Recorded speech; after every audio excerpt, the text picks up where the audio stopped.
Bonjour, bonjour, c'est Renata Barcelos, la fondatrice de maigredefinitivement.fr. Je suis là aujourd'hui, comme à chaque semaine, pour répondre aux questions les plus courantes sur le site maigredefinitivement.fr. Commençons directement avec la question clé de ces derniers temps, les quantités. C'est une fixation, hein. Les gens veulent savoir exactement quelle quantité manger de chaque aliment. Eh bien, ce que je dois vous dire, c'est que c'est une aliénation depuis des décennies. On est obligé d'avoir quelqu'un qui nous dise combien de chaque aliment nous devons manger. Mais depuis quand l'être humain a besoin de ça? Il faut tout simplement savoir que vous devez manger quand vous avez faim, seulement quand vous avez faim, et deuxièmement, vous devez manger jusqu'à en être rassasié. Eh bien, c'est ça. Donc peut-être que pour moi, avec 100 grammes de courgettes, je vais être bien, tandis que vous allez avoir besoin des 120, ou 150, ou 200. Cela dépend. Il faut toujours être conscient aussi et savoir si nous mangeons parce que nous avons faim ou si nous mangeons parce que nous avons eu un moment de stress, parce qu'il y a un problème relationnel dans notre vie. Il faut savoir la différence entre manger car j'ai faim et je mange car j'ai un souci émotionnel. Cela nous arrive à tous, d'un moment à l'autre.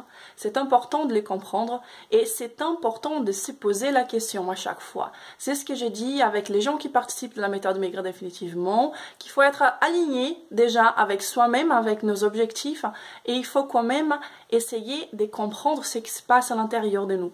D'accord?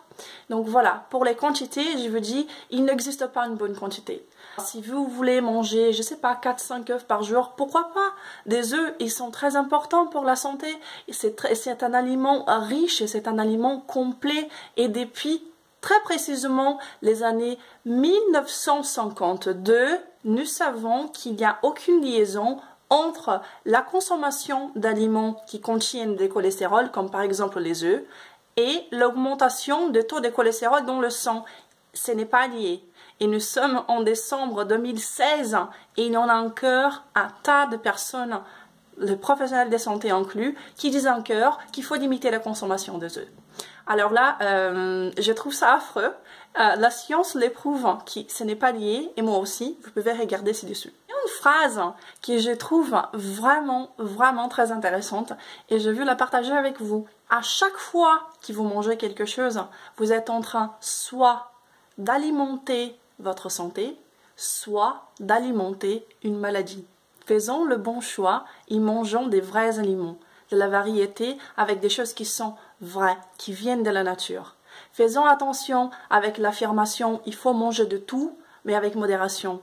Cela n'est plus vrai, car la plupart des aliments autour de nous, ce ne sont pas des vrais aliments. Faisons attention, c'est important. Pas seulement pour vivre éternellement, ce n'est pas possible, mais de vivre chaque jour en ayant de l'énergie pour être avec ceux qu'on aime et pour faire ce que nous aimons. C'était ça pour aujourd'hui. Je vous souhaite une bonne après-midi, une bonne journée et je vous dis à la semaine prochaine.